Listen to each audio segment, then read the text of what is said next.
Why do some people seem to win without effort, while others exhaust themselves chasing what never comes? What's the difference? It's not louder words or harder work.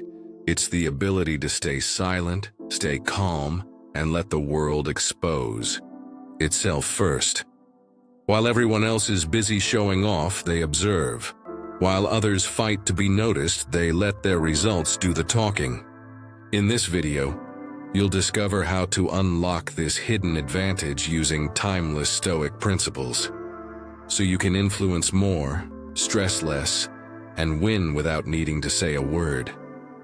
If you're ready to master the art of silent power, make sure to like this video, subscribe to the channel, and let's begin. Number 1. Observe more than you speak.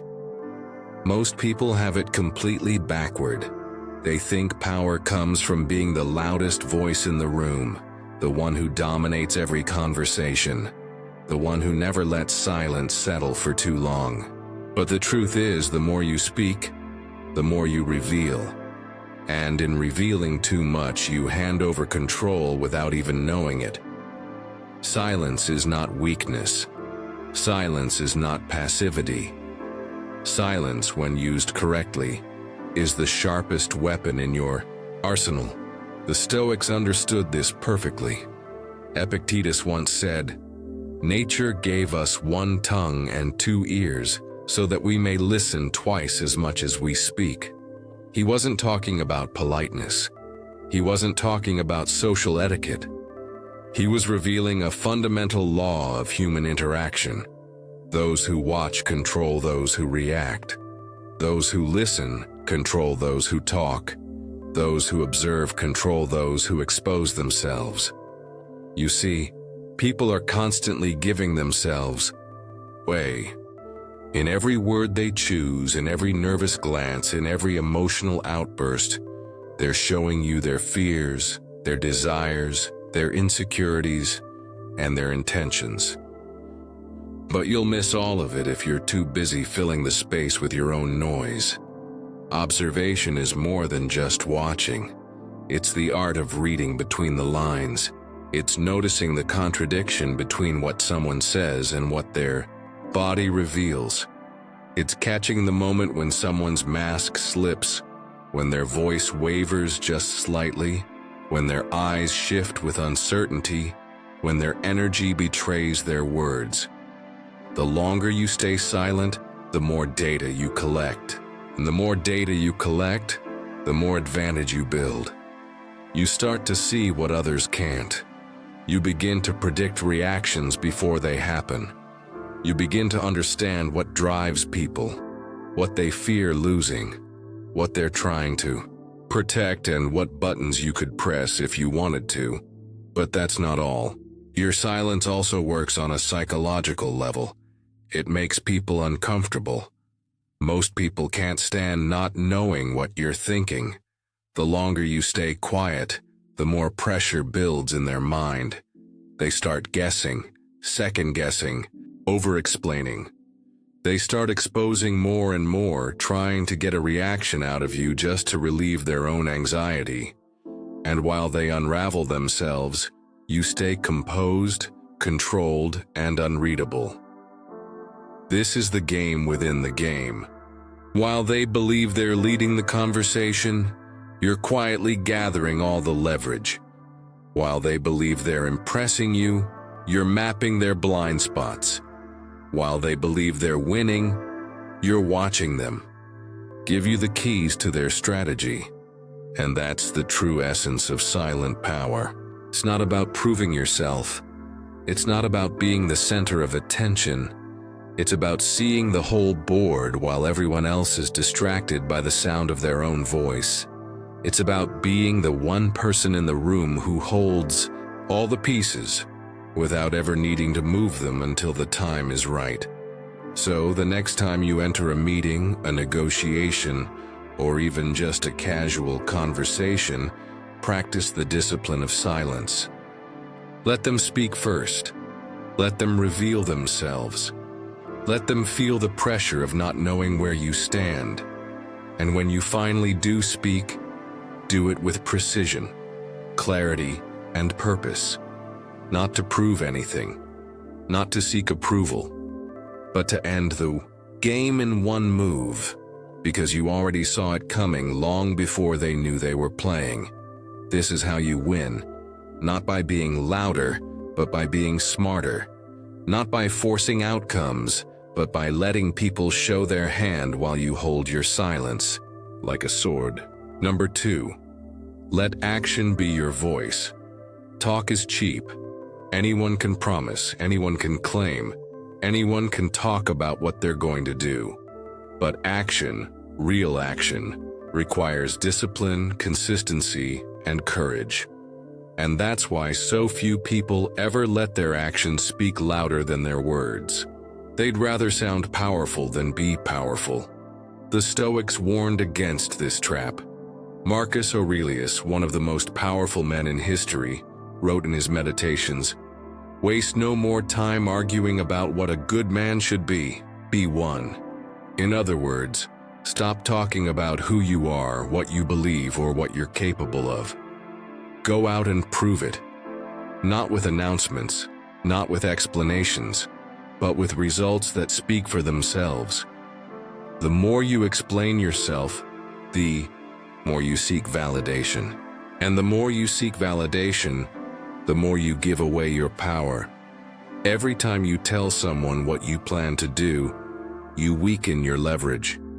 You give them time to doubt you. You give them time to question you. You give them time to prepare against you. But when you move in silence, when you take disciplined action without seeking applause or permission, you blindside the world with results that no one saw coming. Look around. Most people waste their energy performing for others. They chase recognition. They want to be seen working hard. They want people to know how much effort they're putting in. But this only feeds their ego and traps them in a cycle of seeking approval they don't actually need. The Stoic path is different. It's quieter, it's slower. It's rooted in something deeper than validation. It's rooted in character. When you let action be your voice, you stop needing to prove anything. You don't need to argue. You don't need to defend your worth. You don't need to announce your every move. You simply show up, do the work, and let the results speak louder than anything you could ever say. This doesn't mean you hide from the world. It means you redefine how you show up in it. You shift from words to action, from noise to results, from performance to mastery. Because when your actions speak for you, no one can argue with you. They can doubt your words, but they cannot deny what you've done. So ask yourself, are you trying to be seen as powerful? Or are you quietly becoming powerful through disciplined action? Are you chasing attention or building something real? Something solid, something that doesn't need to be explained. Let this become your daily practice. Show up consistently, even when no one is watching. Do the work when it's boring, when it's hard, when it feels invisible. Stop announcing your plans. Stop explaining your dreams. Let your success be the announcement. Let your results do the talking, because in the end, no one remembers what you said you were going to do. They remember what you actually did. And when your actions become undeniable, when your results speak louder than any explanation ever could, you become someone who doesn't just talk about power, you live it. Number 3, use detachment as a weapon. Most people are controlled by what they want. They're desperate for approval, addicted to outcomes, obsessed with getting things their way. And when life doesn't give it to them, they spiral. They get emotional. They react recklessly. They make themselves easy to manipulate, because anyone who can threaten what they want can control what they do. But the Stoics taught a different way, a stronger way. They called it amor fati, the love of fate. not just tolerating what happens to you, but loving it, accepting it fully, using it as fuel. When you stop needing things to go your way, you become unshakable. When you stop resisting life and start flowing with it, you become untouchable. Detachment isn't about giving up. It's about letting go of your emotional dependency on the outcome. It's about shifting your focus from what you can't control to what you can. Your effort, your character, your discipline. When you detach from needing a specific result, you gain leverage over both yourself and your environment. You stop making desperate moves. You stop showing your weakness. You stop reacting out of fear. Marcus Aurelius captured this perfectly when he wrote, "You have power over your mind, not outside events. Realize this, and you will find strength." That's the essence of detachment. It's not about being cold. It's about being clear. Clear about what's yours to control and what's not. Clear about where to put your energy and where to let go. Because here's the truth. When you let go of attachment, people lose their grip on you. They can't manipulate you with false promises. They can't threaten you with losses you've already accepted. They can't bait you into emotional traps when you've already released your need to win every battle. Think of the strongest people you've ever met. They're calm under pressure. They don't flinch when things fall apart. They move with quiet confidence. Not because they know the outcome, but because they know themselves. That's detachment in action. It's psychological warfare at the highest level. When you stop clinging, you start winning. So practice this in your daily life. Whatever you're chasing, success, recognition, approval, love, step back and ask yourself, what if I didn't need this to feel complete? What if I could give my best effort without being owned by the result? What if I could love whatever life throws at me, not because it's easy, but because I'm strong enough to face it? This is how you weaponize detachment. You stop playing the emotional game. You stop reacting like everyone else, and you start moving with the kind of inner freedom that makes you impossible to control. Let go, and watch how powerful you become. Number 4, let your character be unshakable. At the end of the day, all the tactics in the world mean nothing if you don't have the discipline to live them. Anyone can play it cool for a moment. Anyone can act calm in the short term. But true, power isn't something you act, it's something you become. And becoming unshakable starts with building something that no one can take from you, your character. Most people build their identity on fragile things. Their image, their reputation, their social status, their money, their relationships. But these things come and go. One bad day, one mistake, one betrayal. And suddenly, the life they built starts to fall apart. Because it was built on things they couldn't actually control. The Stoics knew better. Marcus Aurelius wrote, "Just that you do the right thing. The rest doesn't matter. Your job is not to control the outcome. Your job is to control who you are in every moment, especially when things get hard. Especially when the world tries to shake you. Because that's where real strength is forged. Not when life is easy, but when it isn't."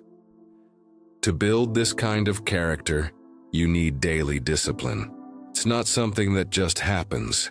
It's something you train. Just like a warrior trains his body for battle. You train your mind through reflection. You train your spirit through silence. You train your judgment through experience. Every day is a chance to either feed your weakness or sharpen your strength. Maybe that means journaling each night, writing down what you did well and where you failed to meet your own standard. Maybe it means reading wisdom that challenges you to grow, not just to feel good, but to get better. Maybe it means sitting in silence each morning, anchoring yourself before the noise of the world tries to pull you apart. And when the pressure comes, because it will come, you don't collapse. You don't panic. You don't get pulled into the drama, the noise, the chaos. You hold your ground, not because you're pretending to be strong, but because you've become strong through practice. You've trained yourself to respond, not react, to stand, not sway, to stay rooted in who you are no matter what happens next. That's what it means to be unshakable, to build yourself from the inside out, to live by principles, not by pressure, to hold yourself to a higher standard, not because anyone's watching, but because that's the kind of person you choose to be. So ask yourself right now, what is my life built on? Is it built on things I can't control? Or is it built on who I am becoming? Because when you build yourself on character, you stop chasing validation. You stop fearing loss. You stop crumbling under pressure. You become someone who moves through life with quiet strength, calm focus, and unshakable confidence. And in a world full of people trying to look powerful, you become the rare one who is powerful. Number 5. Cultivate inner peace and equanimity. Most people live their lives in a constant state of emotional reactivity. They're on edge. They're easily offended. One comment ruins their whole day. One failure destroys their confidence. One person's opinion sends them spiraling. They have no control over their internal world because their emotions are tied to everything outside of them. But the Stoics understood something most people never figure out. The person who can remain calm while the world burns wins. The person who doesn't flinch when others lash out. The person who stays grounded when others lose their temper. The person who holds steady when others are falling apart. That is true dominance. That is unshakable strength. Marcus Aurelius reminded himself of this often. He wrote, "You have power over your mind, not outside events. Realize this and you will find strength." Notice that he didn't say maybe you'll find strength. He said you will. Why? Because when you master your inner world, we become immune to manipulation. You stop reacting emotionally to every little thing. You stop being baited into arguments, traps, or self-destructive behaviors. You stay clear. You stay composed. You stay in control. But here's the truth. Inner peace doesn't just show up on its own. It's something you cultivate. It's something you train. It's something you build day by day, moment by moment, through small, consistent practices that strengthen your mind and center your spirit. Maybe that means starting your day in silence, grounding yourself before the noise of the world gets to you. Maybe it means practicing deep breathing or meditation when you feel the pull of frustration or anger. Maybe it means stepping back in tense moments, taking a breath, and reminding yourself, this moment cannot control me unless I let it. Because every time you choose calm over chaos, you build a deeper level of mental strength. And the more you practice it, the more natural it becomes. You stop being someone who reacts emotionally. You start becoming someone who responds with clarity and intention. And here's where the true power lies. When people can't read you emotionally, when you stay calm no matter what, they lose control over you. They can't manipulate you with anger. They can't bait you with fear. They can't distract you with drama. Your inner peace becomes your armor. It makes you unreadable, untouchable, unbreakable. While the world is spinning, you're standing. While others panic, you breathe. While others lose themselves, you stay rooted in who you are. And that stillness? that calm, that centered energy, it makes you the most powerful person in any room. So let this be your daily discipline. Protect your peace like it's your greatest weapon, because it is. Train yourself to stay grounded when others shake. Practice calm when others lose control. And watch how life starts bending in your favor, not because you forced it, but because you mastered yourself. Because in the end, real power isn't about controlling others. It's about controlling yourself. And when you own your inner world, you own everything that truly matters. Here's what you need to remember. In a world full of noise and people trying to prove themselves, you win by going silent. You win by watching more than you speak. You win by letting your actions speak louder than your words. And most of all, you win by mastering yourself, staying calm, steady, and untouchable while everyone else is chasing attention and falling apart. This is what real power looks like. It's not loud, it's not desperate, it's quiet, disciplined, and built from the inside out. So start today, observe more, speak less, act without seeking approval, let go of outcomes you can't control, and protect your peace like it's your greatest advantage, because it is. If this video helped you see things differently, give it a like to help it reach more people. And if you want more videos on Stoic wisdom and personal power, hit subscribe right now. Thanks for watching, and I'll see you in the next one.